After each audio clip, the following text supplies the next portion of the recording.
Hello everybody and welcome to the penultimate round of the Autobahn Sportscar Challenge in Season 14. We have come to Mosport, a circuit which has been lauded by many of the drivers in this series for being a fantastic circuit. I've got to say, I quite agree with them. It's the 13th time it's been used in this championship, the only track, in fact, to be used in all but one of our seasons in the Autobahn Sports Car Challenge.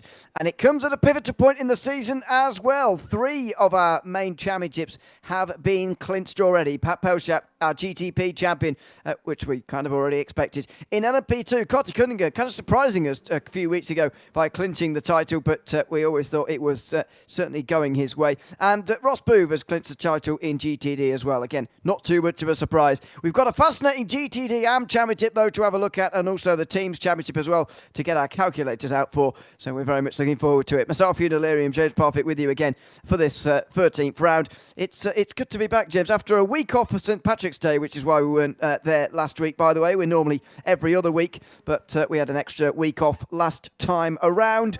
Pleased to be back, though, at one of Canada's best circuit. I'm sure you'll agree with that. But I think overall, North America's one of best circuits in that continent. It's a fantastic racetrack, especially in multi-class racing. I agree.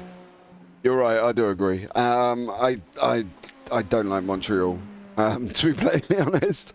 And I think this one's better. A lot better, and I was glad to see it on the calendar.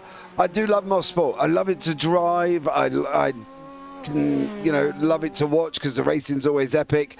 Multi-class, however, well, that might be a different challenge altogether, because especially coming through here where we're at now, turn 2, if you're on that outside line and you've got somebody coming on the inside of you, well, one of you is going to end up in the grass, and it don't really matter which way round it will be. One of you will be on the grass, because it can get very, very hairy there.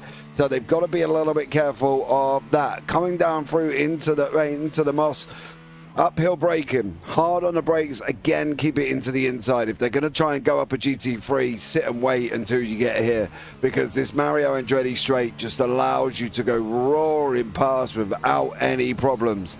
Got to be a little bit about survival today, especially down in the GTD AMs. Josh Wolf and Ed Eisenring are very, very close, and we will bring you up the standings as we normally do during their gridding period. We will, of course, as always. One other thing to know, by the way, and to reiterate again and again, I'm sure we will, it's very foggy in the qualifying session anyway. You can see quite well through the mist or the fog, but it is fairly murky out there on the circuit, and not very warm either. It is before 9 in the morning, to be fair, but only 19 degrees on the circuit. That's going to be a real difficulty, especially during the pit stop phase. Since the last race we had in the Autobahn Sports Car Challenge, iRacing has had an update. The LMP2s we've already seen at Sebring, for example, 3 weeks ago, the tyre warm-up phase being very difficult out of the pit lane. In GTP now, I would argue it's even more difficult after what we watched at the Sebring 12 hours at the weekend as Nathan Dowd goes off for a spin. That'll be the end of his session.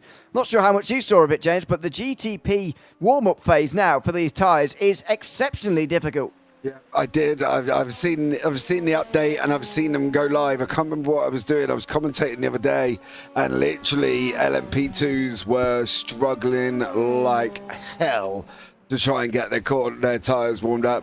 GTPs as well. So it's going to be very, very difficult here. I can't really give you a time zone on how long it's going to be, because there's not much to this circuit. It's not like we were at somewhere where it was very twisty early on and they could get the warmth into the tyres.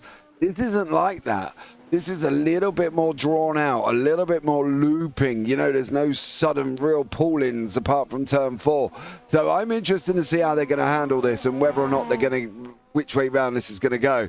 But these are all experienced drivers, Ewan. You know, we've seen them for the whole season, and literally they should be okay. I'm going to give them credit that they should be okay. Well, you think so, but some of the best drivers in our... Oh, dear. Oh, my God. Pat Pelchat. Dear, oh, dear. That was terrible. That was a really bad crash. Oh, my God. See the irony in that right at the moment when I said they're experienced drivers and they should be okay, and then he just goes and absolute Rogers the wall. So, well, I think it was intentional, but Jesus. That was... Yeah, I know. Crash. It just doesn't make me feel any better. So hopefully, Pat, if you are listening or watched it, please tell me that was intentional at that moment in time, please, because otherwise I feel like a right Lemon. So there we Pretty sure it go. was. There's a very patriotic livery from Trevor Vavrovsky, who's got the stars and stripes on board in the Cadillac, the most American of prototypes, I think you'd say. With its noise. Only one of them, but we do have 4 manufacturers in our top 5 GTPs, by the way, which is good news. And Vavrovsky in 4th place is only half a second off pole. And the real big news here is that Pat Pelchat is not on pole. It's been weeks after week after week now that Pat Pelchat has been taking pole and likes to flag victories as well, but Pat Pelchat has finally been displaced at the top end of town here in the Autobahn Sportscar Challenge. The last time he didn't win was the 2nd of December at Mid-Ohio when he didn't take the start. Vavrovsky goes over the line meanwhile to complete another lap. We'll see if he does actually improve here. Doesn't look like it. Based on that time there. The last time he competed in a race and didn't win was the 21st of October, round 3 at Suzuka. That's a remarkable record from Pat Pelchat. It's no surprise he's clinched the title 2 rounds early. Yeah, I mean, he's just been unstoppable, dude. He's been unstoppable, and I think it's a well-deserved win. Nobody can sit back and say that Pat Pelchat has not deserved that win. It's just been amazing. So, fair play to him. Whoa, we're very bright all of a sudden. Look at it all of a sudden. Oh, where have we gone? Oh, we're midday. Okay. I'm just, and the sun's come out. And the temperature's gone up by 6 degrees. So that's going to throw everything out of the window, isn't it? Jesus. Anyway, let's get to the point standing before we talk a little bit more about the condition, of course, here in today's race. Starting with the GTPs. Pat Pelchat is our champion with 260 points. He's 46 ahead of Nathan Dowd, who's pretty assured of keeping ahead of Adolfo Perez, although it is still very much open for a debate. Dominic Durneberg is in 4th place at the moment. And then others who are here today include Trevor Vavrovsky. He's in 9th place in the field. That is it as far as the 5 who are here today. Vavrovsky could move forward if he gets a nice points finish. In LMP2, Carter Cunningham has taken the title with 242 points, ahead of Robert Tinsey, who's got to hold off Caden Richardson and Andrew Parker for that position, and it should be a decent fight in doing so, although he will be favoured to take second. Maurice Lam is 5th ahead of Robert Cast, and Brandon Walker, who's got the just over 100 points. Of course, Cast is already out of the class here in GT. Sorry, I'm just getting ahead of myself. In LMP2 to go to GTP rather. Goodness me. In GTD, it's Ross Booth who has taken the title as well with 254. Nicholas Davis and Bradley Haley are having a fantastic fight for 2nd place. They are both here today. We will keep an eye on them. Alex Simonik and Chris Pies round out the top 5. And in GTD AM, Ed Eisenring is leading by only 13 points in the field. That is a big gap over the rest, though. Miguel de Souza is next. He's got to hold off Dale Green, Chris Sherburn, Mark Kudrowski, though. They're all very close in behind. The battle for 3rd is going to be as interesting as the one for 1st in GTD AM. In the team standings, we've still got 3 available to win it. Composite Performance Platinum with Ryan Wasilewski, Robert Cass, Carter Cunningham and Nicholas Davis are on 242 points. Sector 5 Racing with Nathan Dowd, Bradley Haley and Joshua Wolf are 6.7 behind rather in those point standings. Composite Performance Titanium with Adolfo Perez, Andrew Parker and Ross Booth are 7.8 behind. They can all still win. As I mentioned, we'll try and keep an eye on those points scoring drivers in the team's standings, but we don't have a number for clinching that title in the team standings just yet. It's Nathan Dowd who's taken pole position here at Mosport ahead of Pat Pelchat, with Dominic Durneberg, Trevor Vavrovsky and Adolfo Perez rounding out those in GTP. Brandon Walker wins the pole in LMP2, ahead of Carter Cunningham and Robert Tinsey. Maurice Lam and Andrew Parker will be on the next road. Jason DeVries, who we've not seen much of this season, and Caden Richardson, who will start from 12th overall. Mark Wilson and Fuzzy Fazullo will be on the back row, ahead of Ross Booth and Bradley Haley on the first row of the GTDs. Michael Ross and Nicholas Davis next, ahead of Dominic Zioli and Chris Pies rounding out the field. Josh Wolf and Ed Eisenring, the 2 championship rivals, are on the front row together in GTD AM, with Sheldon Rosenbaum newly back into the GTD AMs. 3rd, ahead of Tom Hammond, who is 4th. Then a little bit further down, 5th place for Dale Green and Amigo de Souza, Mark Kudrowski and Morgan Smith. Chris Sherburn and Adam Satterfield didn't set times, neither did Alex Simonik in the GTDs. So that is our standings as far as the grid goes. How interesting, though, the GTD AM title contenders are on the front row together. Can they make it through turn 1 without any dramas? Or are we going to see dramatics? Oh, it gets spicy. That's it, that was my input, sorry. I think this is going to be interesting with them too, and whether or not they're going to, how it's going to work. Yeah, it is going to be very exciting to see in the race. The drivers still getting themselves onto the grid, by the way, for this one. They have got a 5-minute grilling period for this 1 hour long race, and we have got a full pace lap this time around as well for them to get up to speed. I was going to say get up to temperature, but they are not going to particularly require that very much anymore because the sun is out on the circuit. And what an opportunity for Nathan Dowd as well. We haven't talked too much on it, of course, but he's taken pole position away from Pat Pelchat, which has not happened very often so far this season.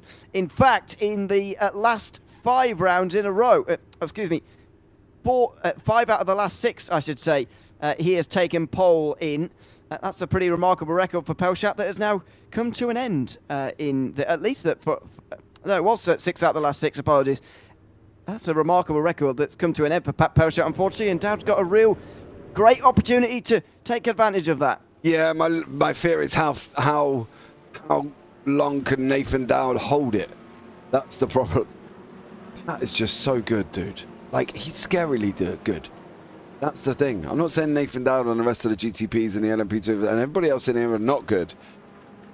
Pat just scares me just on how good he actually is. It's really quite freaky. Not sure why he's taking the lead here on the pace lap. He's just gone back to factory settings or something, because he's just taken first from Nathan Dowd, who almost seems happy to take second for the moment. I've got no idea. That's a bit weird, but anyway, what a great chance he's got here in this situation. For second place in the championship, by the way, he needs 24 points. So if he gets the fastest lap as well and finishes second, or no incidents throughout the race, then he would clinch second no matter where Adolfo Perez finishes. If it's lower, especially if he loses points to Perez, then he will not be clinching it today.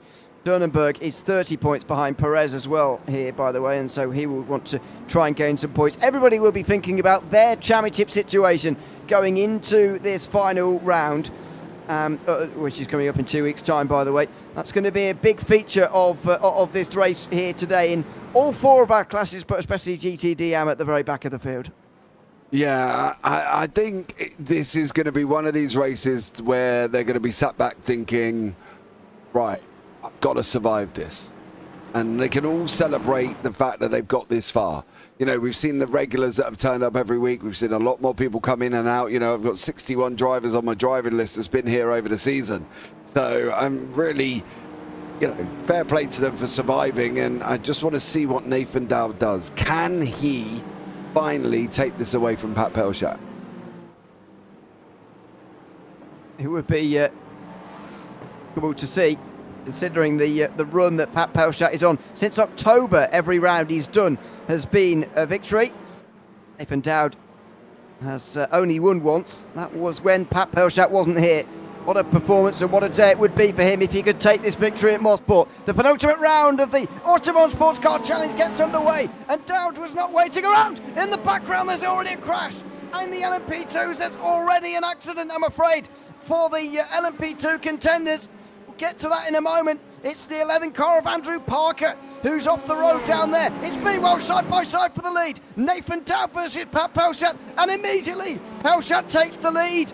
Nathan Dowd would have liked to get a few laps under his belt at the very front of this race, but Pat Pelchat takes it immediately here, and Nathan Dowd has got to figure out a way to get past immediately again because his pole position has been taken away. Oh, something's happened down in GTD. Michael Ross is all the way down the back. Josh Wolf He's running one ahead of Ed Eisenring at the moment in time. He's jumped Christopher Pays, has Josh, and he's now ahead.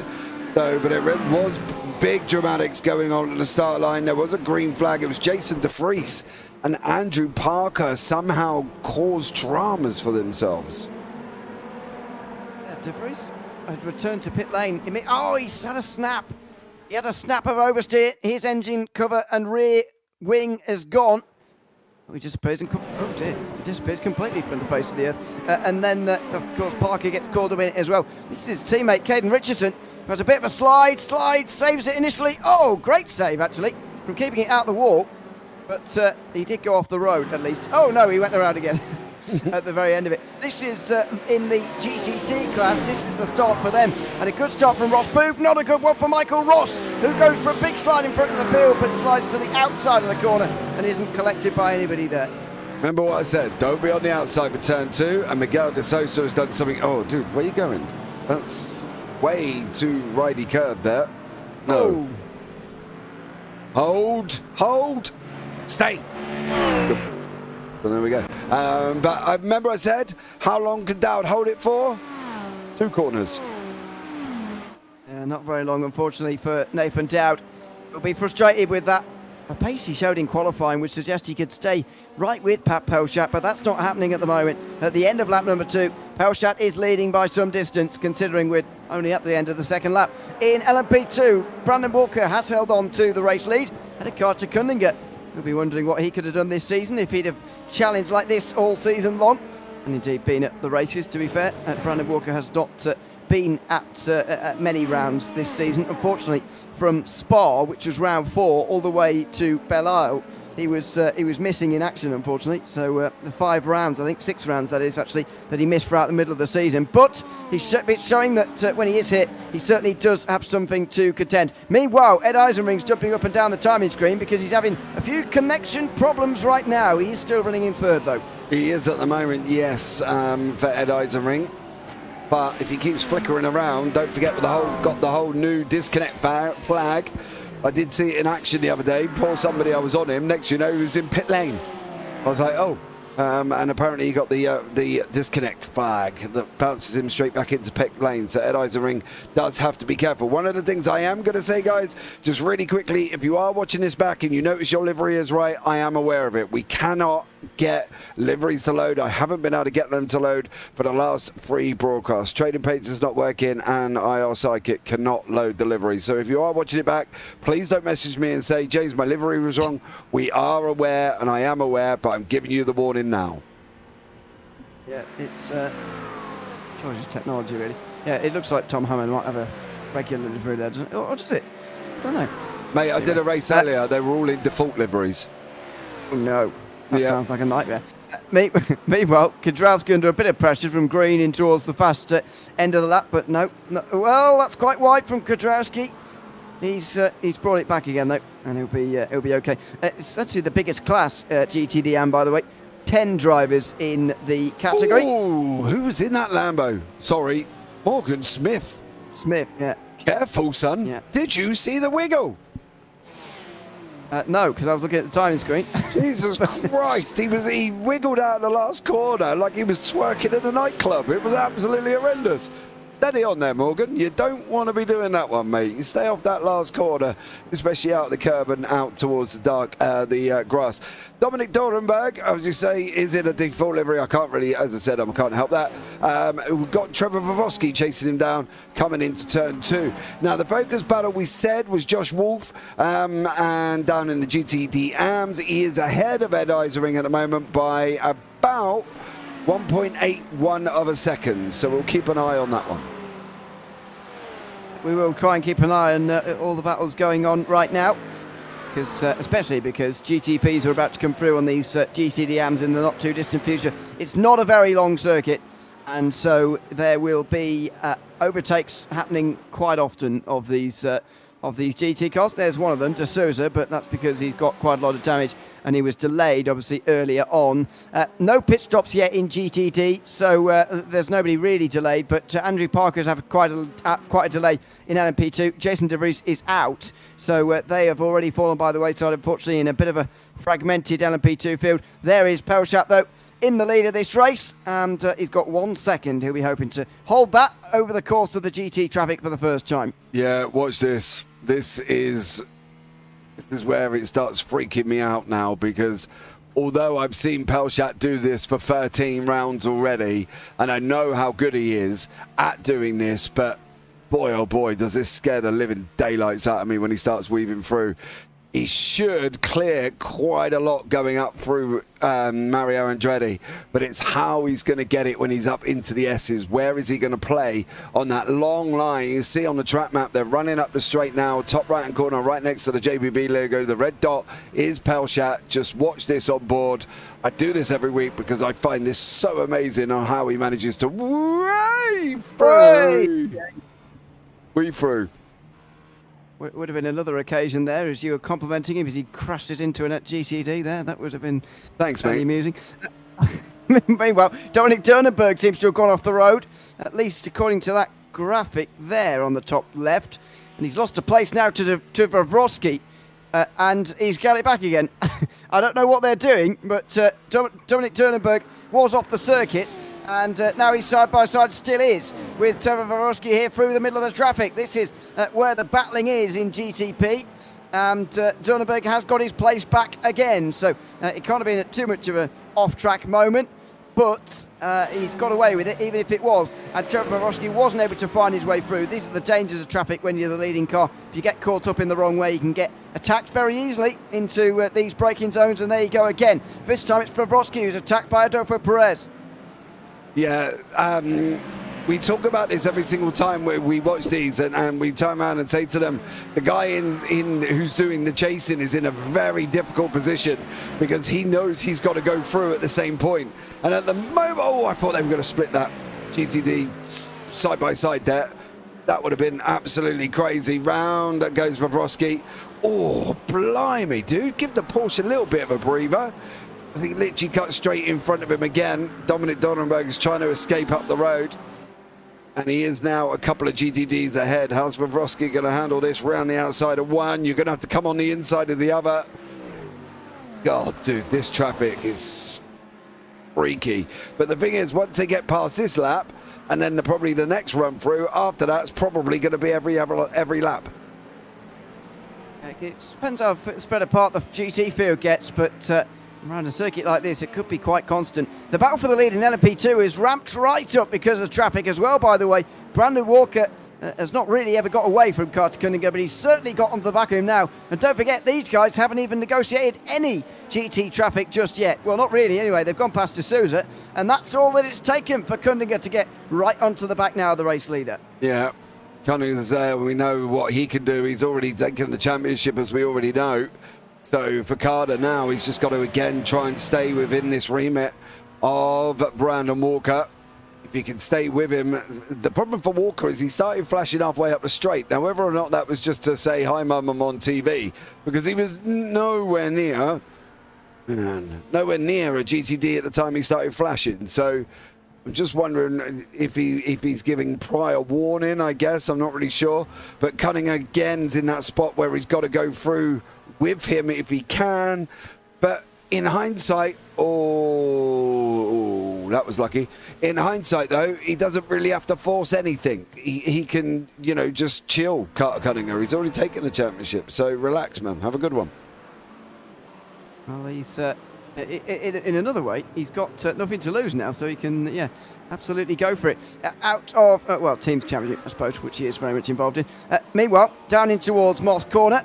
That was quite close as well, that was, teammates. Diving down the inside of an Acura now, that's Hammond.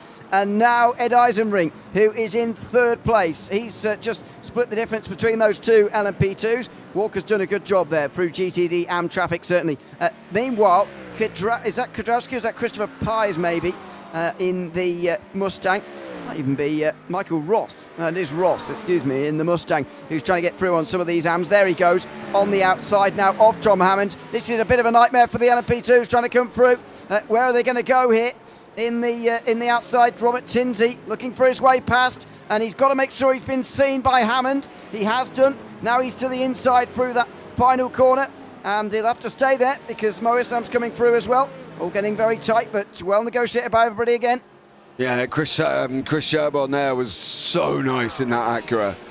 He literally did not allow that car to wash out going around that last corner, and he gave that gap to Mo Islam as well. Islam, you better thank him, son, because he tightened up and he lost time there, did the Acura Sherborne. So, you know, he's got to be on your Christmas card list. Ed Eisenring at the moment, though, has got Michael Ross in behind, and Josh Wolf is 3.63 seconds up the road. That would be the thing. Obviously, at the moment, it's 60-minute races, so 25 for the win and 20 for Ed Eisenring. So technically, he would still take the championship. Let's not go too far down this road. Otherwise, we'll be in big trouble. No, I'm just saying. It is, that is right. 25 for a win, 22 and 20. Yeah, it is. Yeah. I probably should actually remind everybody what the point system is, because I'm chatting about it like everyone's got it in front of them, like I have.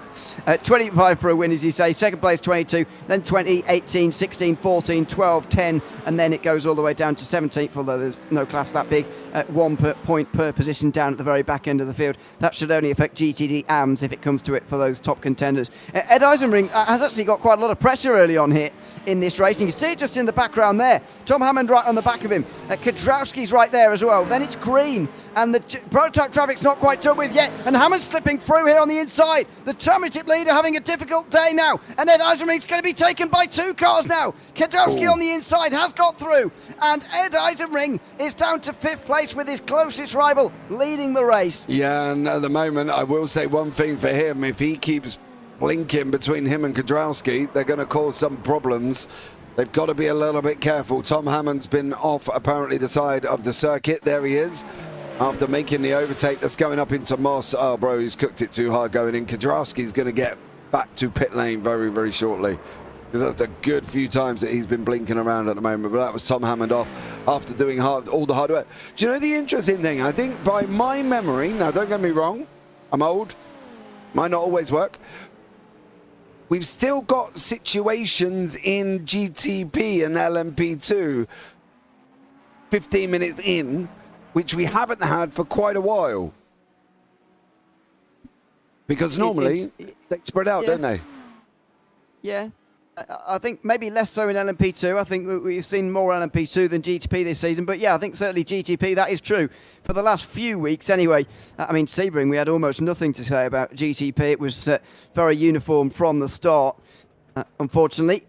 But this time round, it's a good race between the top 2, although they're not fighting. And there is a fight here for 3rd place between Dunneberg and Vavrovsky. The last little bit of GT traffic really hurt Adolfo Perez, and he's 2 seconds behind. That nearly hurt Vavrovsky.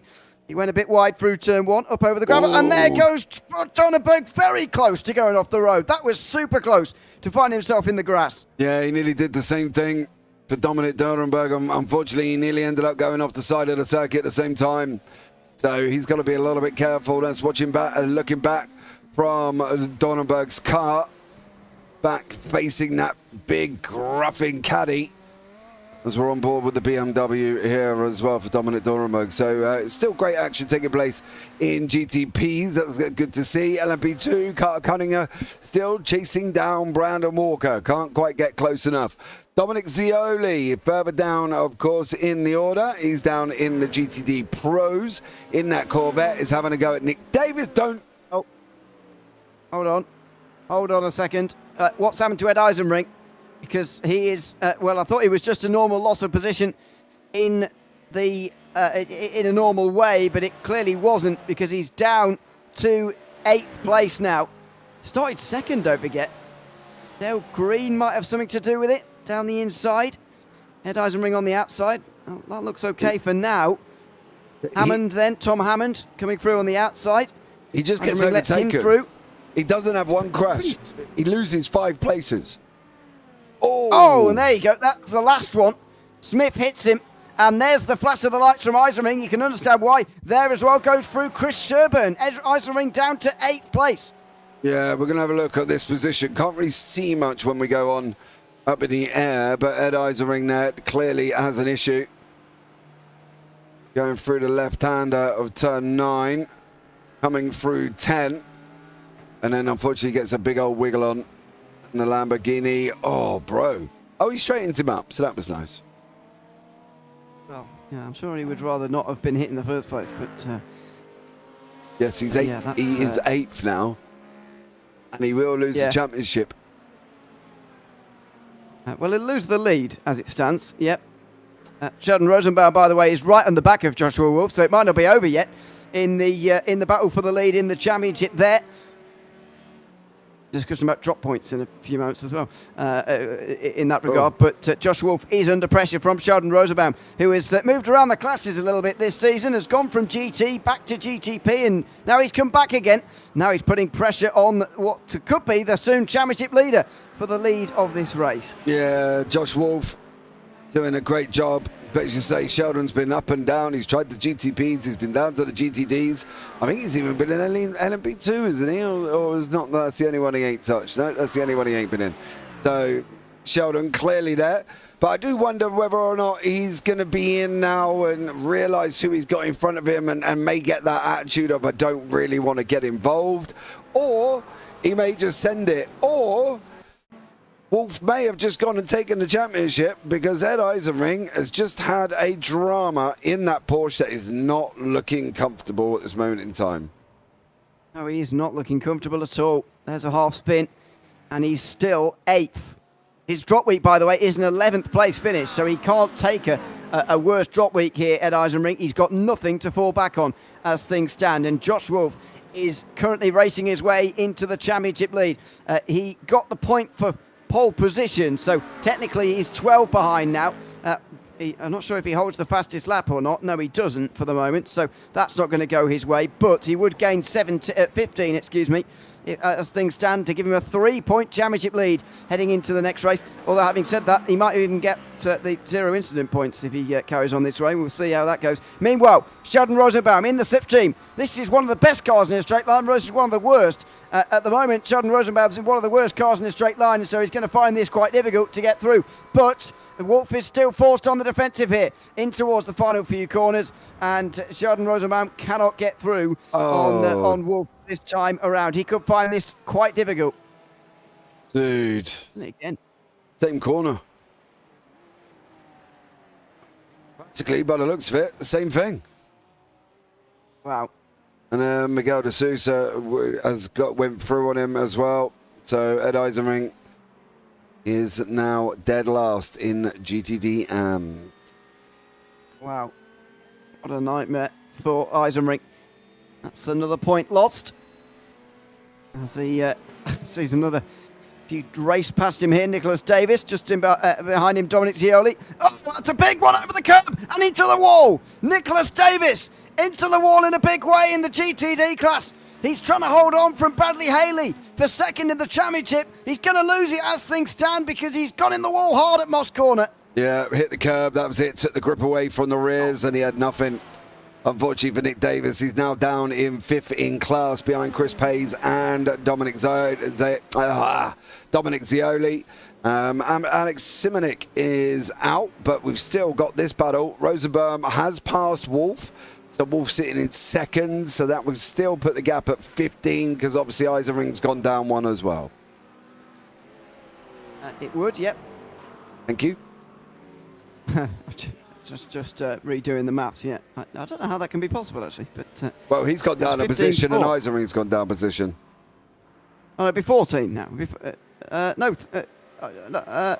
don't know. Anyway... Yeah, 22 to 9, that's 13. Yeah, I thought it didn't look quite right. Meanwhile, he took pole position. Good shout. Meanwhile, this is Ross? Yeah, Ross coming through in the composite car. He's a GTD class driver, and so he's not going to steal any points away from Wolf, but he will delay him slightly if the Mustang comes through.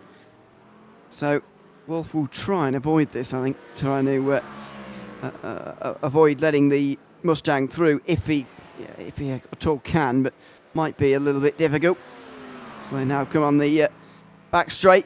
It's going to be pretty difficult for Rosenbaum to hold on through all of these travels down the back straight. It's a very long straight, actually, even if it does have a couple of bends in it, doesn't really matter. The McLaren very good on the power and in a straight line, and that means that Sheldon Rosenbaum will have his work cut out to keep Wolf behind him. But for now, he does lead just after the first 20 minutes of this race. Yeah, absolutely. I want to jump back up and see what Mo Islam's getting himself into, because him and Tinsey have been very, very close so far, and they're still close going into turn number 8. Through the right-hander they go. Islam tucked him right behind it in the LMP2, so he's having a good race as well for Mo, so fair play to him on that one.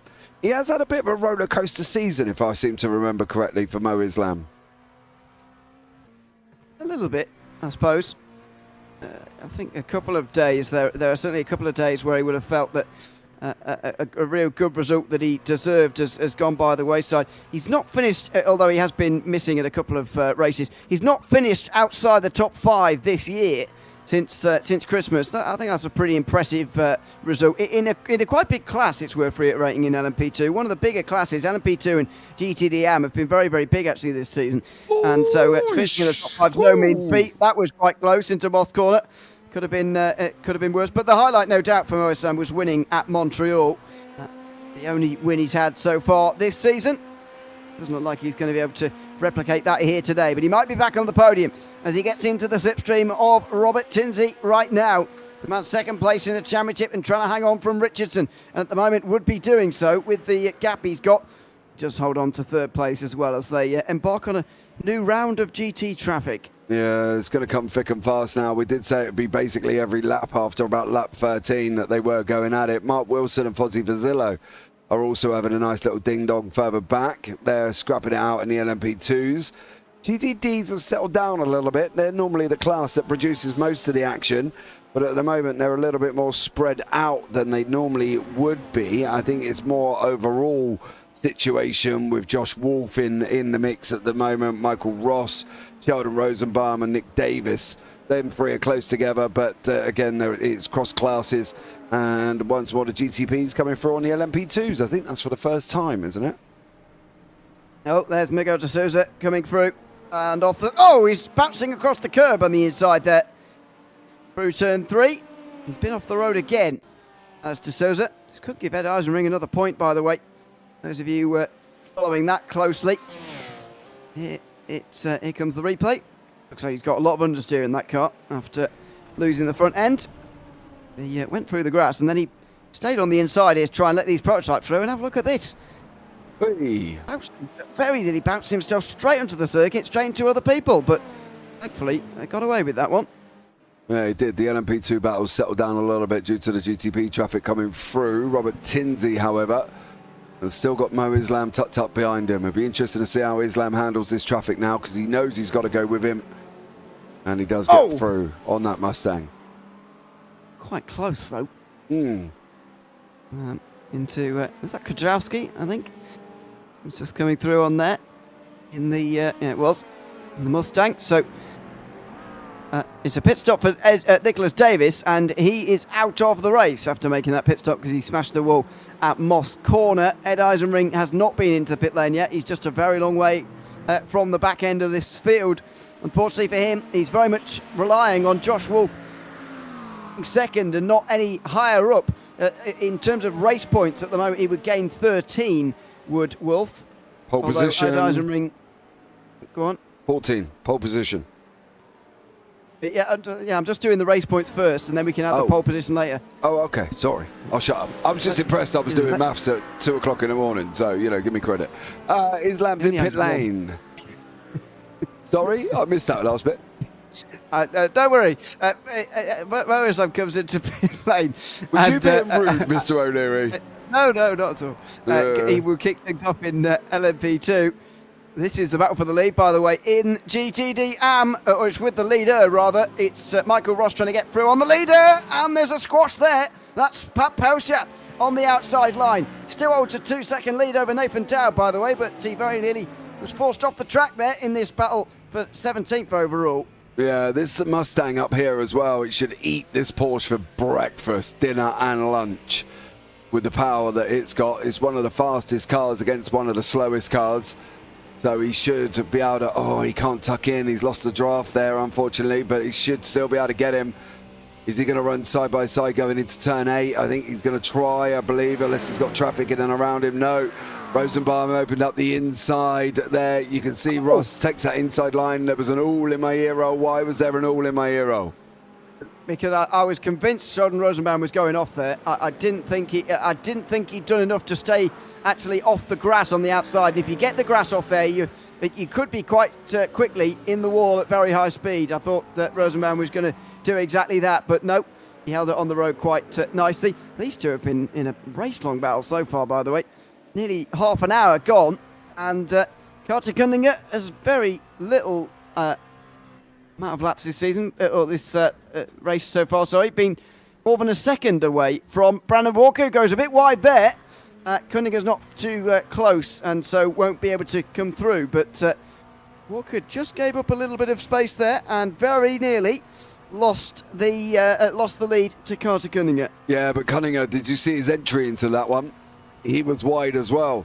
So the time is basically as it was, because Walker lost it on the exit. Cunningham lost time going on the entrance. If Walker had got the exit right, he would have been a little bit further ahead than what he is now. But unfortunately, due to him getting it wrong, he's not. But Cunningham also got it wrong on his entry. So, yeah, that's why they've not really changed anything at the moment between Carter Cunningham and Brandon Walker. So, yeah, they both made a mistake at the same corner. Absolutely, that was Borowski and Michael Ross. Well, here they are together. I can only imagine what's happened here. Borowski trying to get down the inside into the penultimate corner, and he got it wrong. Straight into the side of Ross, who's in the wall quite hard. That's bad news for the Mustang. Surely he will have come into pit lane after that. No. Carried on. No. I would have gone in pit lane as well, but between Borowski and Ross. And look at what happened behind, by the way. Sheldon Rosenbaum went wide, not related to that, but right behind them. Sheldon Rosenbaum went off. Borowski there was already driving down the grass. Rosenbaum offline, went off here. This is what I thought he was going to do last lap. He eventually did it, just a minute delayed. He went through the inside of the penultimate corner, probably seeing what went on in front of him there. But look who arrived on the scene. Joshua Wolf, who's trying to gain a GTD Am Championship here tonight. Goes down the inside on the way over the line and in towards turn 1. But this is where the Porsche just begin to thrive again a little bit through the corners. And Rosenbaum did hang on to the lead, but not by very much. Yeah, Michael Ross jumped back to pit lane. I'm surprised he didn't go in pit lane, but he jumped back to pit lane after long after that incident. So for Michael Ross, unfortunately for him, he's now back in pit lane in that Mustang. Again, can it really be described as it was his fault, or was it Borowski who was already a little bit out of control there? We'll try and go on this one because it's probably the best for you to see what happened. There was a little bit of confusion as well with him, with Ross. Ross sort of went to take the apex and then gave him the room, and then Borowski went to move left to try and get out the way, and then unfortunately they come together. So probably more of a racing incident than an actual blame game on that one. So I think Borowski could end up in trouble for that on the inside, but we will see. No actual penalties from last round, by the way, which I haven't talked about just yet. Just a warning for Brandon Walker for not staying close enough to the GTP field when they got underway at Sebring, and just a warning not to do it again, because there was a 2-second gap between the back end of the GTPs and the front of the LMP2s, which is not allowed in this series. The prototypes start together and the GTs start together as well in this series. Meanwhile, Dominic Zioli is onto the podium in the GTD class at the expense of Chris Page. That's the way it's been for a while, but that's the way it remains. Just about half an hour into this race, Trevor Borowski comes in, as we just saw, and we've got a good race on our hands. A second and a half or so between Pat Pelchat and Nathan Dowd to start with at the very front end of the field. A battle for the lead in LMP2 that won't go away for the moment, and a big championship day in GTD Am, where Ed Eisenring is having a bit of a nightmare. Yeah, he is. Eisenring is... Dude, that Porsche, whatever he's got going on in that Porsche, it is not comfortable. He can struggle to keep it on track, and when he has lost it, he's lost it in a big way. Generally, coming up here for him. He's managed to hold it this time, but yeah, the Porsches are not sitting pretty at the moment. Dow Green As I said, that's Sheldon Rosenbaum's leading the class overall, but yeah, Ed Isering not having a good one. Not at the worst possible moment as well for him. As Mark Wilson is trying to hold off Caden Richardson here. Not a drive we've seen very much of so far today, Mark Wilson. Richardson trying to overtake him through these fast final corners. They're in the middle of GT traffic here, by the way, so I wouldn't imagine they'll be too excited to pit in the not too distant future. Trevor Tavrovsky went off at Moss corner, by the way. I reckon that's a regular spin from what you see at that corner very often. See if that is indeed true. He's actually letting Pat Poshat through there. Bit of traffic. Did he delay Nathan Dowd in this spin or not? No, he just ran wide. Yeah. There's the tyre wall. I think that's an outlap, isn't it? The what, sorry? I think that's an outlap. Yeah, it is. Yeah, that's the tyre warm-up we were talking about. Yeah, that was out of, coming out of pit lane. Carter Cunningham again is getting close to Walker. Oh, he's very close this time, though, for Carter. They're going to be able to get through. That's going to be the question. But he's followed him for the whole race. It's kind of the same scenario I was watching earlier on with two Porsches, and they were just following each other and continued to do so for pretty much the first half of the race. Like, literally, the guy behind didn't really make any aggressive moves for the first 25 minutes of the race in a 45-minute race, mind you. And Carter's giving me that kind of same vibe. He doesn't look like he's kind of doing the aggressive body motion or movement motion that we see when they are battling in the cars. And at the moment, I do wonder if he's just following him, saving fuel, and seeing if he can go a lap longer. What has gone on up here? Maybe. Oh, look at this. Poshat and Dowd think now is the time, and they're probably right because they're coming up to the back end of GT traffic again. This could be a really important pit stop.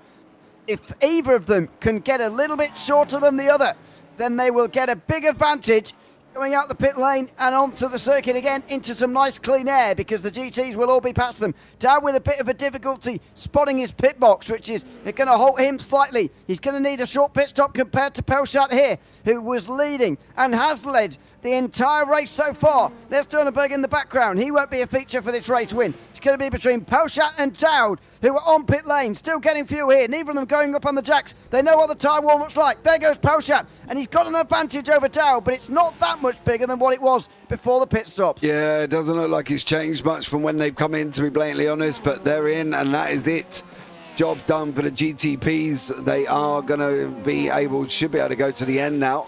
Cunningham still tucked in behind Walker. We've got Fozzie Vazzillo, Mark Wilson and Caden Richardson also near each other on the circuit at the same time. Dominic Dorenberg couldn't have come out in worse a place, could he, really?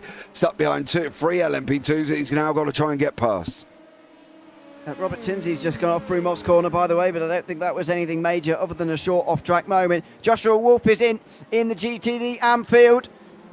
Though pit stops are now happening in GT as well, because they can see some prototypes coming up to overtake them as well. See groups like this coming up pretty soon. There goes Jernenberg as he's trying to chase the top two. Actually, he's not that far away, to be honest. Poshat and Dowd are within a second of each other, and Jernenberg's only 8 seconds behind, which is a short gap than what we've seen through much of this season. Into the fast sweepers at the end of the lap, and Caden Richardson again not able to get through there. Yeah, not this time. Not this time for Caden. He's been released. Wilson's in pit lane. Richardson's now going after Fazzillo. Both of these have not pitted at the moment. Carter Cunningham's not pitted. Brandon Walker's not pitted. There's a lot of GTDs that haven't pitted either. And we can show you the pit stops there. Who hasn't? You can see most of the GTD field have not pitted this time around. So we'll keep an eye out and see how they get on. However, for Fozzie Fazzillo, I wouldn't... Oh, he did manage to make it through. And Carter Cunningham and Caden Richardson made it through. So a great job from all of them guys, but you can see the pit stops on the left-hand side. There's who's made the stops and who hasn't. Still waiting for a lot of stops in GTD and GTD AMP. And from the front 4 or 3, can't quite see, 4 I think, from LMP2 as well. As the LMP2s in question make their way down the back straight now in towards the final sweepers. Moislan, meanwhile, goes a little bit wide through Moss corner. If you see an off-track pop up on the left-hand side of the screen, then you know where it's going to be, or at least you've probably got an idea before you've even looked. There goes Caden Richardson into the pit lane, meanwhile, the last of the four who has to come in.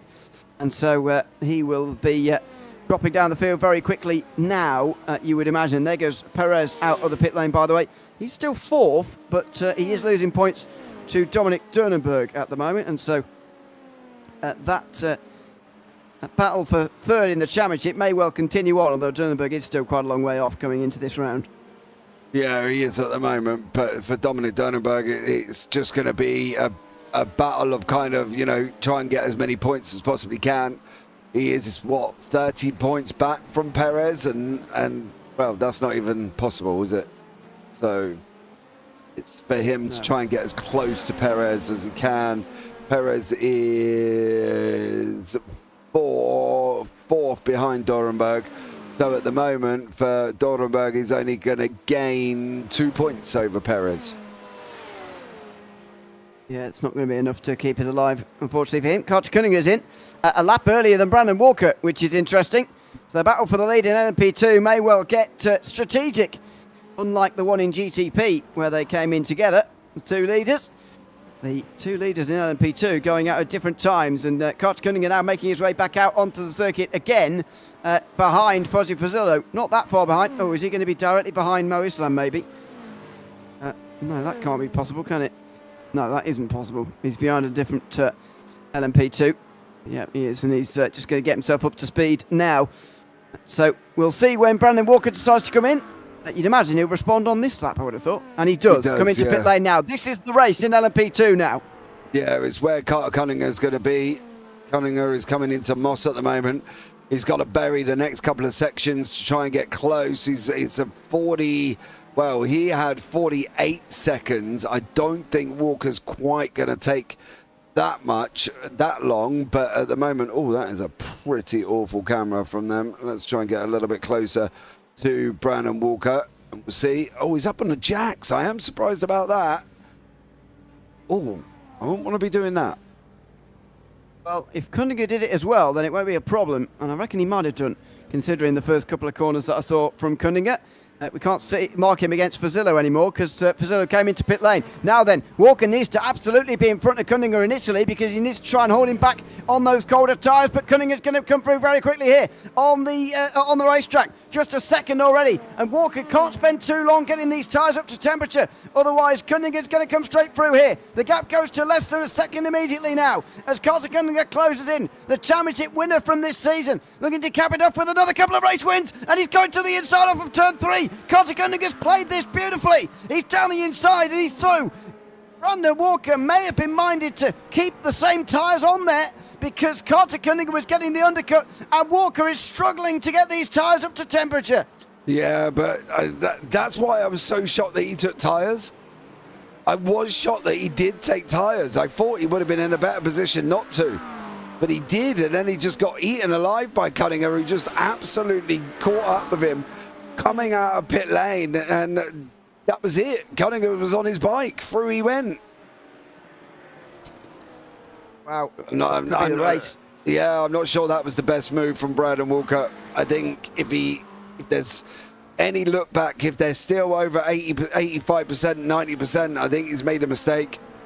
So for me, anyway. Although, do we know whether Cunningham took tyres as well? I mean, we didn't see his pit stop, I don't think. So they both he got could the have same taken tyres time as well, but got an undercut anyway. Yeah. I know, but you always take tyres when you are fueling anyway, so it doesn't matter about the time. I think Cunningham must have taken tyres because they both got a pit stop time of 24 seconds. But it doesn't matter what. It doesn't matter what the pit stop time is. They'll always get tyres done in 24 seconds because they fuel and do tyres at the same time. Okay. Give me 2 secs. You put me on the spot now. I'm going to go and try and... It's just a question to the world, really, rather than to you specifically. But I suppose you might be able to find out. Here we go. This might tell us. Now, obviously, we don't have the actual pit crew on our screen, but we can. It's very obvious when they come up on the jacks or not. So he does change tyres, yeah. Well, interesting. But he had that extra lap, didn't he, to get him warm? That was the thing. Yeah, but I guess, he loses time while he is getting them warm, much like Walker did, but it was just, they weren't together at the time when, it's difficult to explain, to be honest with you. To be honest, as you said, I wouldn't be changing tyres at all just to avoid that phase, but maybe it just hurt you later on in the race as well if you decide not to take tyres in this race. This is the battle, meanwhile, for 5th place. Caden Richardson still struggling outside the top 5 here this afternoon. And the battle for the lead overall, by the way, has been within a second for quite a while now. Nathan Dowd is making a right race of this as he tries to win for the first time. Well, Pat Prosat is present. He won at Mid-Ohio when he wasn't. But can he maybe take the victory here at Mosport against that imperious Pat Prosat, who has won 6 in a row heading into this race? I think he's going to have his work cut out. But I think Dow's look quick here, so anything's possible. It'll be how they manage the next run through of traffic, which is coming up very shortly, and it's a mixture of GTDs and LMP2s. So it's how Dowd plays this. So there we go. I want to have Fozzie Vasillo's babies. Okay. Not me, that's YouTube chat, by the way. That's not. Probably I don't personally want his babies because that's not physically possible. Men can't have babies. But I'm just saying that is so Zippy. I'm hoping, Zippy, that you're. I don't know. Maybe you just decided that would be a good opening comment. Not hi James, hi Ewan. I want to have Fozzie Vasillo's babies. There we go. Just, forget all the small talk. Let's get to the real business here. Don't take me out for a drink and buy me dinner or anything. You know what I mean, Zippy? Just get me straight back to your place. By the way, GTD AM is the only class we're waiting for a pit stop so that the field can be sorted out, by the way. But these guys have sorted themselves out in GTP, and it is a close battle to watch. This is about Pat Prosat and how he can get through the traffic, if he can get through better than Dowd, although there's no gap between them going into Moss Corner this time round. Dowd was a little bit more compromised on the way in. There is still quite a lot of traffic up ahead, as you said, though. Can Prosat get that LMP2 on the straight, or will he have to follow him through the S's? These GTPs are quite strong compared to the LMP2s in a straight line, and he will get him, whereas Dowd will not. This could be a big difference maker. Oh, look at that. 2 cars in between them. And Dowd is going to hemorrhage time here. Yeah, he is. He needs to make sure he can try and stay with him. And at the moment, he's just not. He's just been held out. Prosat's on his bike and gone. But that's exactly what we were talking about earlier on. Whether or not he was going to be able to stay with that situation. Or was he not going to be able to stay with him? And at the moment, he's not been able to stay with him. So, yeah, unfortunately, for Nathan Dowd, he's got to try and do all that hard work again. He has. And there's a lot of hard work to do as well. We've only just over 15 minutes to go. It is a big, big tall order for Nathan Dowd here today. There he goes down the inside. I think it's Robert Tinsey, isn't it? With a bit of front end damage that I hadn't seen before. It would explain why he's running in 4th place by such a long distance up to Mo Islam. That front end is definitely damaged. There it is. Yeah, front left of the car, front right, as the right hand side of the car as we're looking at it here. Backwards on, that is definitely out of shape. Yeah, it definitely is. I do agree for Robert Tinsey. So he looks like he may have tapped somebody at the process. Wow, they didn't want to work at that point. Mark Kudrowski and Tom Hammond are battling out for 3rd in the GTD AM class. JP is like 3:20 a.m. there. What are you smoking? I'm not, to be honest, mate. I'm sat chilling here in the booth with Mr. O'Leary. We're having great fun, and it's only 2:20. Zippy, we haven't had time zone changes, so that's where we're going for it at the moment, because we're an hour earlier than what we normally are. Indeed. We'll be back to normal next week. Drats. Or 2 weeks' time, rather. Drats. I think we should put a petition into the Carter to say, look, can you run it at this time again? That's fine. The race, by the way, is starting. It's actually quite late in America. It's 9:30 Eastern time. This is, which is quite late. But I think Eastern time Americans are quite used to staying up a bit late.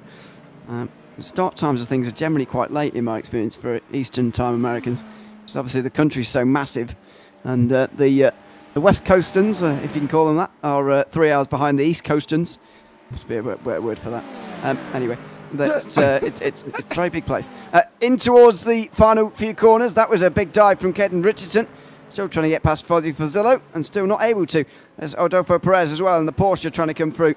He can't do it either for the front straight, and so we'll have to wait for that before he goes through on the inside pretty easily. This is back for third place, by the way. Tom Hammond ahead of Mark Kudrowski. And further ahead, Sheldon Rosenbaum still holding on from Joshua Wolf. Wolf is currently second with Eisenring ninth. That would give him the championship lead by 2 points, I think we've worked out so far. 13 race points with a bonus point as well he would gain. But he's actually got the fastest lap now as well, so it would be 2 bonuses. That would give him a 3-point championship lead heading into the final race. Yeah, it would at the moment for Ed Eisenring and Josh Wolf. So it's going to be an interesting one to see how they get on at Road Atlanta. We all know Road Atlanta, right? Yeah. Sorry? Road Atlanta next week, or 2 weeks' time. Yeah, it is, yeah. So I thought you said something else about Road Atlanta. Someone, or Zippy, saying that it's a common problem for trading paints. It's not just your problem with it. So I'm sure that'll make you feel better.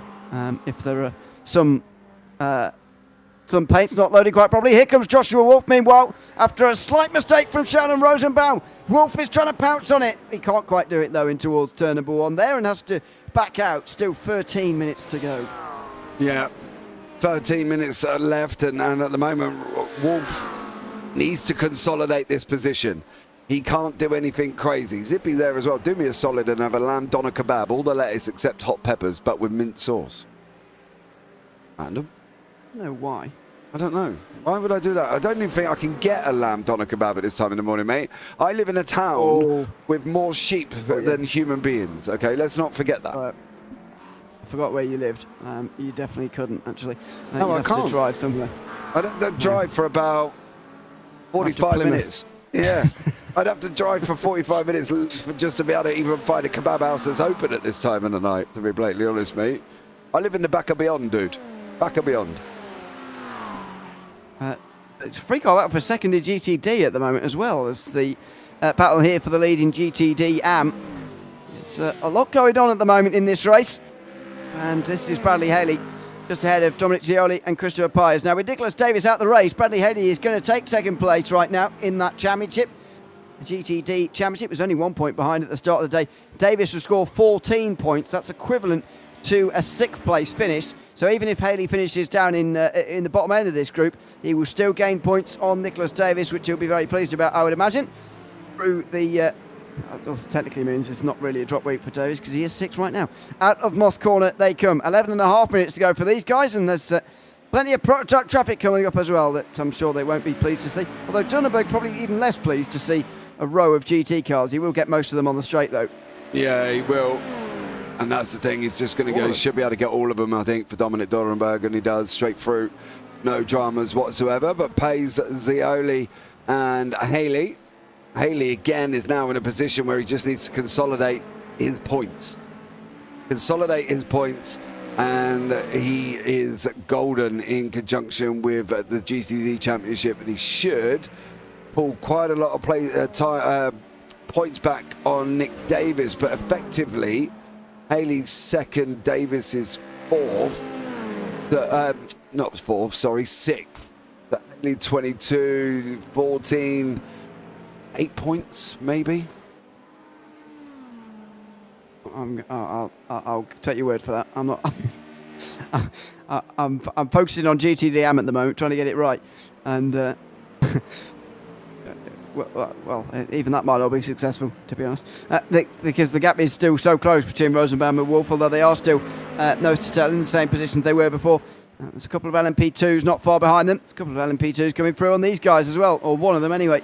Robert Tinsey, who's still running in 4th. He's been caught by Fozzie Fazillo, though, and Caden Richardson. And the gap's ballooning now to Mo Issam, so the damage is taking hold as well on Robert Tinsey, who's now over 20 seconds off the podium. Yeah, he's losing quite a lot of time. So whatever he did it hard. We didn't we didn't see it, But whatever he did, he must have done a good job on that LMP2 because he has not got the same speed as oh, Jesus, that was close, as everybody else. And Dominic Zioli at the moment in the cockpit of that Corvette is chasing down the other American-known muscle car, and he's getting. These are very. I don't think there's a massive difference in top end with these. It's not like the Mustang and the Porsche, where we know the Porsche is just slow. So this could be a very interesting run up through Moss and up through Andretti on the straight. Yeah, I think the Mustang does have the edge, but with a slipstream like this and maybe a good exit that Zioli could get, then maybe it could be different. That's a nice tighter line, and he's definitely going to be with a shout here. Quarter of a second as he comes off Moss corner. Now, does the Corvette have the speed in the slipstream? It's not looking promising so far. Can he just gain a couple of hundredths here and just get alongside? He is gaining a bit, but it's not really quick enough.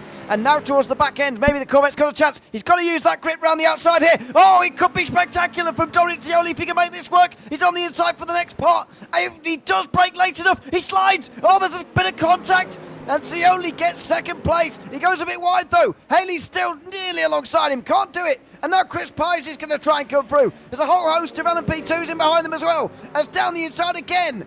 Again goes Bradley Haley. Around the outside again goes Dominic Zioli, just like last time. And look at Pies, who's trying to get through on Haley. Look at the LMP2s who are trying to come through as well here. They're not sure where to go. And who would be? Fazillo and Richardson, side by side, they go either side of Chris Pies. Spectacular racing into turn 3. They're still side by side. Richardson pulls alongside Fazillo, and they just make a bit of contact here. Oh, Zioli very nearly hit as well by Richardson. And just backing off there, Bradley Haley. He didn't want a part of it. Coming through again, another one of the LMP2s as well. It's Trevor Vrosky, it's a GTP. Oh, goodness me, that was a big battle there through that lap there. The beauty of multi-class racing. That's exactly why we come to watch it every week. It's fantastic entertainment, battles, races within a race, and they all converged on one another there. And they all got through. Fair play. I am surprised they got through because we had 2s, GTDs and GTPs all on the track at the same time. At one point there was 3 wide with a GTD, GTP and an LMP2. Absolutely amazing. If anybody's a photographer and you take pictures within iRacing, have a look there. That was absolutely incredible because that run there was a beautiful picture of the 3 of them going over 3 wide. It would have been absolutely amazing. So yeah, great job. But that's the 919 of Pelshat. He's going to go through again with 6.5 minutes to go. He's still leading. That bit of traffic we saw earlier on has given him the gap that he's been able to maintain. Meanwhile, we've got someone off and up in front of Wolf there. Rosenbaum just went off, but somebody off through turn 2. Caden Richardson. Now was oh dear, Caden Richardson. Wow, he was catching Fozzie Fazillo. This is on the back of Ed Eisenring, by the way. Who was dived, and Richardson slammed on the brakes to try and avoid it, and he went backwards hard into the wall. Ouch. Oh, I thought the nose had... Don't let that nose come off. But yeah, he jumped straight back into pit lane. Dominic Zioli's off to circuit as well. He's been passed by Bradley Haley and Chris Pays.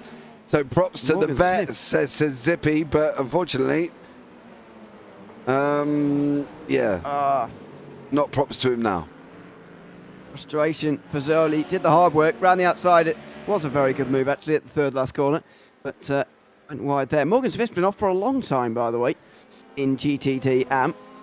And where is he on the circuit? I think he's in the first sector somewhere. He's just coming around turn 3 at the moment, so I think he must have gone off at down the. Oh no, it's a bit further around the circuit at Moss Corner. He was off for an extended period of time, or he was off twice. Don't know which, but there's the spin, and he just about saves it. I saw him actually off the road properly, but anyway, that must have been his problem. Maybe this was it. This looks a bit more like it through turn 2. There you go, bit wide, slides. Oh no, he might grab the wall here. Oh, he does a little bit, and that's going to be an awkward place to get going again from.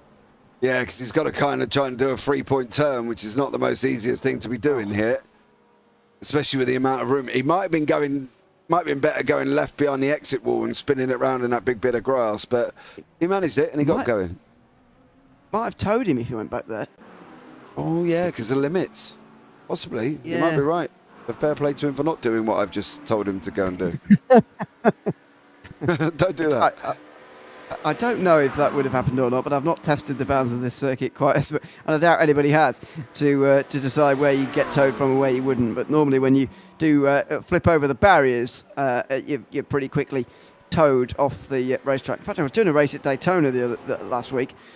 Somebody, almost as soon as they left the ground and got above sort of barrier height, they were towed. About a second, half a second after they made contact with somebody. So, yes, it happens very quickly indeed at some of these places, some of these road courses. As Dominic Durnenberg comes through on this battle for the lead in GTD AMP. As things stand, Joshua Wolf would have a 2-point championship lead over Ed Eisenring, if our maths is to be believed, and it might not be, but we think we've got it right anyway in that battle. If you can pass here, though, he'd have a 5-point championship lead, and he would know that a top 2 next time out would be enough. So if he could get that win, he could have everything totally in his hands going in the final round. Yeah, he can. The question will be, is he going to be able to get Rosenberg? What is Rosenberg's situation? Is he going to stop and let him through? Is he just going to fight him out? What's the situation? How's this going to work? Well, we're going to find out over the next 3.5 minutes. I can tell you that one. Where is Pat Pelchat? He's on his way around turn 2. It's going to be at least 2 more here. Probably 4 more as he crossed the line that time round. Very short lap. We will see. But Pat Pelchat, who looks like he's on his way to a 7th win in a row. Off! Rosenbaum, wide through turn, or the final turn 11 at this circuit. Well, turn 10 rather. And Wolf will just smell blood a little bit now. He will begin to try and close in again on this race leading Porsche. Although he goes a bit wide there, maybe looking in his mirrors a bit too much about Perez in the background. Ed Eisenring, by the way, is almost certainly going to finish ninth here. He's over a lap off of Miguel de Souza, who's had damage for a lot of this race. That shows you just how much Ed Eisenring has been struggling. And it is especially puzzling since he qualified in 2nd place. I'm not sure how he's managed to struggle this much. Has he changed anything, do you think? It'd be silly to do so, I would have thought. Would he have changed something? Because we are open. They are open, aren't they? I'm sure they're open setups. I mean, why would you, would be my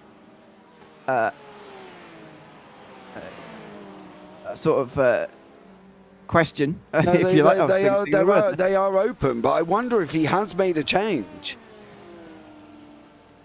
Because he is... Yeah, but dude, he's Bambi on ice. He's got nothing in this race. it's very weird.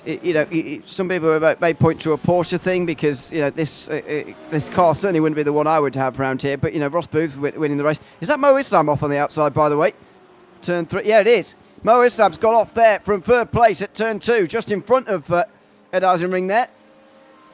And just in behind Miguel de Souza. Now, did he do a similar thing to what Richardson did? Oh, no. Oh, he tried to go around the outside of de Souza, who went wide himself, and he gasses it up, and Mo Islam avoids the wall very well indeed. That's good driving. Yeah, it was to avoid the wall there, but again, going around the outside of turn 2, remember back to the beginning when we turned around and said, you go around the outside of turn 2, you could end up going off, and well, that is exactly what happened. The Bradley Haley, Chris Pays, Ford battle, Mustang battle. What do we think is going to happen here? Because this could be a very spicy ending. Pelchat is on his way to Moss, and we've got 45 seconds, 44 seconds to go. So it's probably going to be one more. I think the white flag is going to be waving this time round. Now it's only 2 seconds behind, by the way, and they are about to pass about 6 cars on the very last lap here, as Brandon Walker in his chase for Carter Cunningham has got off through Moss Corner as well. He's got miles back to 3rd place, so he should get that position at least 2nd, but he's lost a lot of time. This is Pat Pelchat into the final few corners. Is the checker flag going to wave this time round? I certainly hope not, because there could be a fantastic race to the flag coming up. If not, the white flag's in hand and it's waving. One more to go for Pat Pelchat here, and look at the traffic he's got up in front of him. Yeah, Nathan Dow's tucked in right behind. You can see Pelchat on the track map there. He's going to get some LMP2s. He's going to have some GTDs to contend with on the final lap. But for him at the moment, it will put more gap between him and Nathan Dowd. And I think that's the thing for Pelchat. It will kind of give him a little bit more room if he can just handle this little bit of traffic. And, dude, this guy's a nice man. I don't really see this being an issue. No. The fact it was LMP2s in front and he wasn't going to catch them quite as quickly has really helped him here. Nathan Dowd is going to be closing in right to the very end, but it looks like he's just about going to miss out here, unless there's a late surprise. There's a lot of them up in front right now with GTs around as well. But Pat Pelchat is on his way to a 7th race victory in a row here, is he? There's so many in front here into the final few corners, and the gap's only a second and a half. What does Pat Pelchat do here? He's on the outside initially of an LMP2, now at the inside of one of the GTs. They're all staying wide for him here. They've opened up a bit of a gap for him. Accurate on the inside of him is going to make him sweat, but Pat Pelchat is going to win for the 7th race in a row. This time he's been pushed all the way by Nathan Dowd, but it is another victory, and it's a victory as well for champion in waiting Carter Cunningham, who flashes his lights after a big battle with Brandon Walker today. He takes that victory. In GTT, it's another champion, Ross Boob, cementing his dominance in that category. He got him. In GTD Sheldon Rosenbaum has gone off the road, or at least something has happened to him, because Joshua Wolf is leading this race, and he's on his way to a big championship lead. Yeah, he got him here. This is the overtake from Josh Wolf. This is where we said what's going to happen is Rosenbaum. Oh, bro, it looked like he moved over. Is he out of fuel? He might be, you know. He's gone back to pit lane. Rosenbaum is going to finish second, but he's out of fuel. He won't. He'll go a lap back. No, because he started that lap, so he should be second. But we'll see. Josh Wolf, meanwhile, cut through the final corner on a huge day in the championship. Is going to take a big bite out of that lead of Ed Eisenring. And in the end, he's going to gain 18 points on Ed Eisenring with a deficit of only 13 coming into this day. He is now 5 points in front of Ed Eisenring. What a turnaround for him. Yeah, absolutely. Rosenbaum was so lucky. Do you know why he was lucky? Because he was the last one to be lapped. Sherborne, Green, Kajowski, Hammond and Smith all finished. The last one not to be lapped, I mean, but yes. Yeah, that's what. Did I say that right? No, I didn't. But yes, I know. See, this is why we work together often. You know what I'm trying to get across here. Yeah, see, it's old man, young boy. There you go. Young man, I should say, young boy. Sorry. Sounds a bit weird. That. Yeah, it does actually. Doesn't it? It sounds like I feel like I should be in prison now. Anyway, moving on. Anyway. Pelchat has taken the win here at Mosport in pretty dramatic circumstances. A great race between himself and Nathan Dowd, who's come as close as he has done since he actually did win at Mid-Ohio to taking the victory here today. Dominic Turnerberg joins them on the podium with Adolfo Perez and Trevor Pavlovsky inside the top 5. Carter Cunningham wins in LMP2 ahead of Brandon Walker and Mo Esam on the podium, although that gap from second and third was really large at the very end. Robert Tinsey was next ahead of Foddy Fazillo and Mark Wilson, the winner in GTD. Next, Ross Boo finishing ahead of Bradley Haley and Christopher Pies on the podium. Haley moves up to second in the championship, by the way, with that one, because Nicholas Davis was all the way back down. Dominic Zioli finished in 4th place in that class. Joshua Wolf, who has a big day in the championship, now leads by 5 points. Sheldon Rosenbaum finished just behind him, with Chris Sherburn also on the podium. Dale Green and Mark Kajowski on the top 10 in overall, ahead of Tom Hammond, Morgan Smith, Mugo de Souza, and Ed Eisenring, who had a nightmare day, finishing 2 laps off the lead. Caden Richardson hit the wall pretty late on.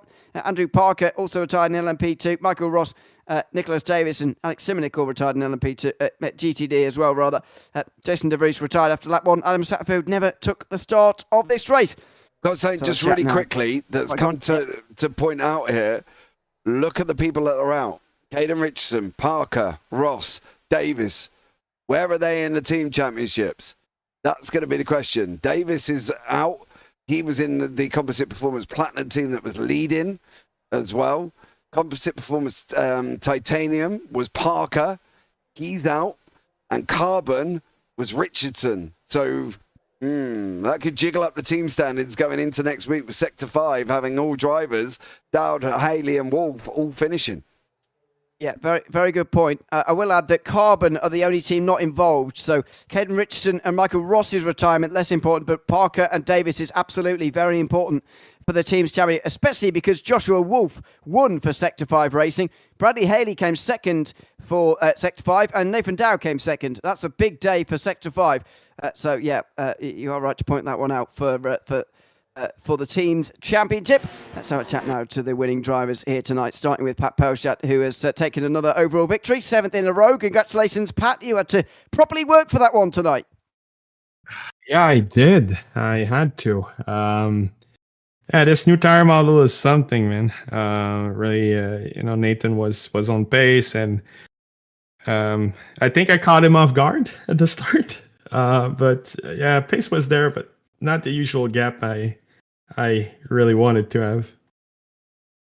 What about that last lap there? As you were coming into the final few corners, there was a sea of traffic in front of you. Were you concerned that you would lose the lead at the very last, or were you confident given that it was the last few corners?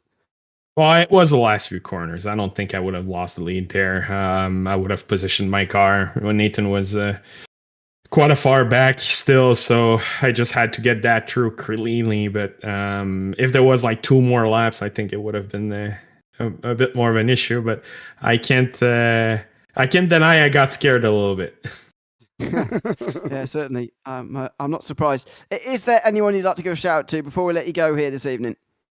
Our team. We did pretty well at Sebring, so figuring out this new tire, we work well together. So yeah, Solpec Precision Racing, as always, we're fighting hard and pushing hard. So very glad to be part of that team. And Autobahn, it's been a great season, and looking forward to this last round. Absolutely. We look forward to seeing you in 2 weeks, Pat. Congratulations tonight, and see you at Road Atlanta. Hell yeah, guys. Thank you. Thanks very much, Pat Pelchat there in the GTP class, taking the victory here tonight. Carter Cundinger takes the win in LMP2, finishing just ahead of Brandon Walker in the end. Congratulations, Carter, on capping off not only a season's win, of course, in LMP2, but actually a race win here tonight as well, in pretty close fought circumstances, and the pit stop phase was the one that really interested us most. Just tell us about how you jumped Brandon Walker effectively in the pit stop phase.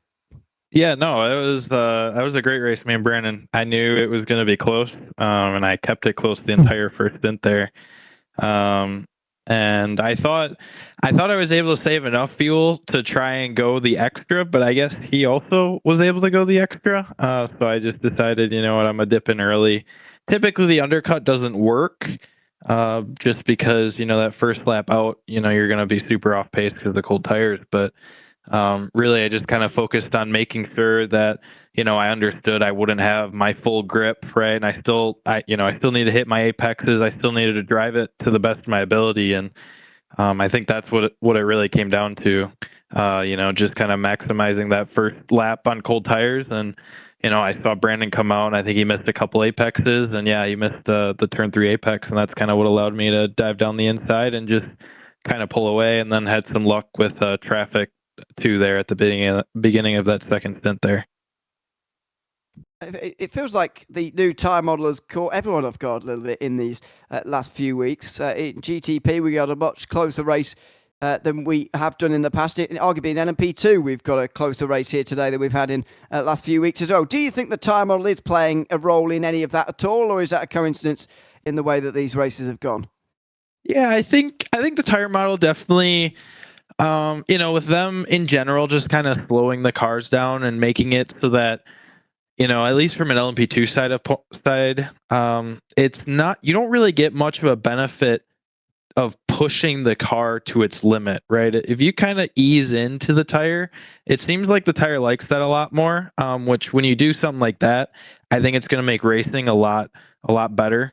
So I will say that, like, part of it could be because it's new, and I think everyone's kind of starting at the same point. But also, I think the tire itself it really feeds well to some good racing. And yeah, like you said, like you saw tonight, it was pretty good. Well, thanks very much for being a part of it as always. Is there anyone you'd like to shout out before we let you go? Yeah, no, I'll shout out the guys at Composite Performance, and then all of our sponsors, P1 Doc, for a pretty decent baseline setup for tonight. And then we have Grid, we have SimLab, we have our painter, TAM liveries, for all of our composite liveries that you always see on this broadcast.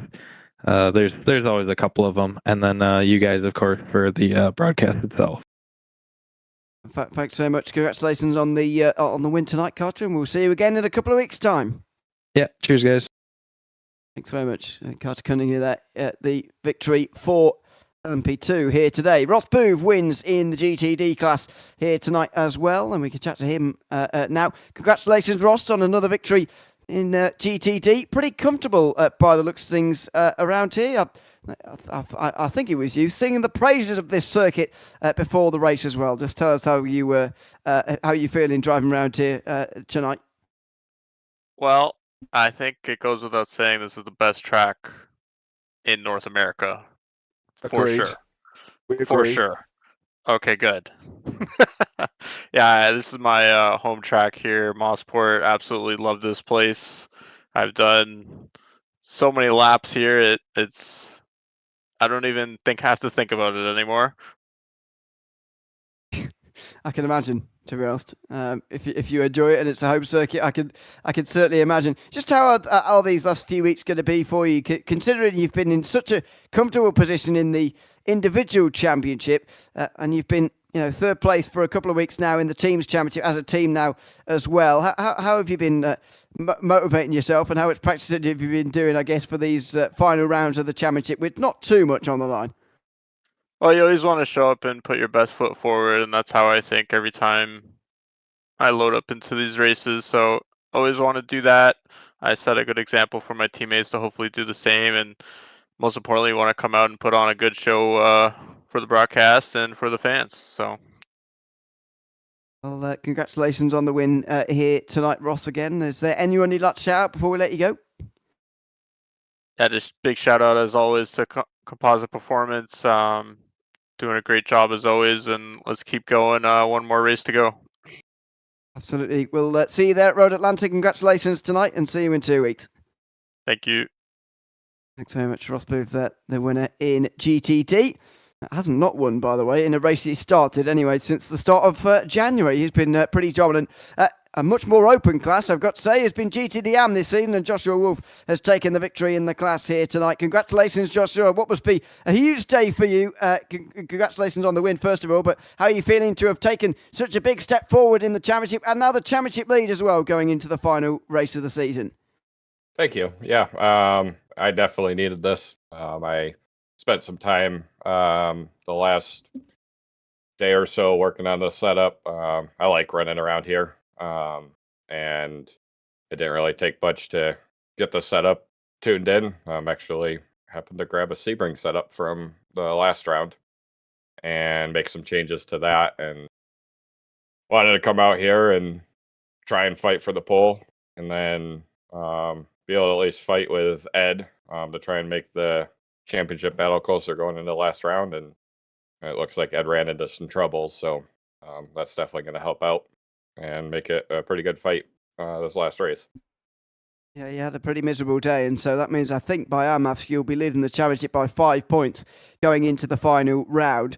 Despite the fact you've won 3 races in 13, it's been 5 months since you won a race in this series now. Has it felt like this race win was a long time coming?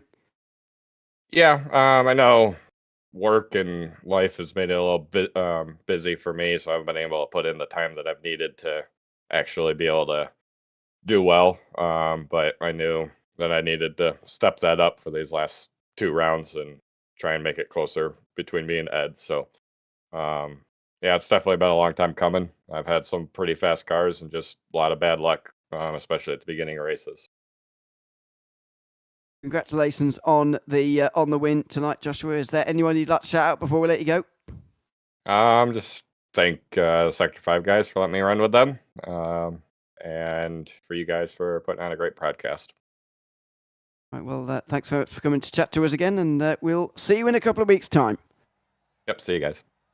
Thanks very much, Joshua Wolf there, the win in GTD Am. And that's the big story from today, I think, here, James. A big turnaround in the GTD Am Championship. Ed Eisenring went in with a 12-point lead, comes out with a 5-point deficit to make up in 2 weeks' time at Road Atlanta. When was the last time that swapped? Was it always been Eisenring at the top? Oh, I think it's changed fairly regularly, to be honest, over the course of the season. I mean, for the last 2 weeks in a row, Eisenring has gained points. That's a 19-point gain. So Wolf was last lead in the championship after Belle Isle, going into Circuit in the Americas. That was mid-February. So he has been leading for over a month, Eisenring, but we've only done 2 races. So, it's not been that long, really. No, definitely not. But we've only got 1 more to go.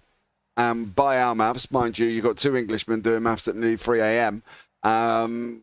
We do think he's ahead, but it's going to be interesting going into that last one because that's really the only championship that's open. Actually, all the others are wrapped up. It is the only championship that's open.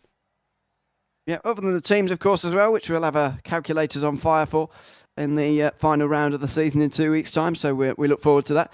All jokes aside, it is going to be a good end to the season. Make sure you join us again for that in 2 weeks' time. And it's probably worth noting and advertising that doesn't stop the Autobahn Sportscar Challenge racing either. The week after, there is the All-Star race at Fuji. So we will look forward to that as well, just the week after. I've been Ewan Lee alongside James Parfitt for this Autobahn Sportscar Challenge round here at Mosport. We'll be back in 2 weeks' time for Road Atlanta.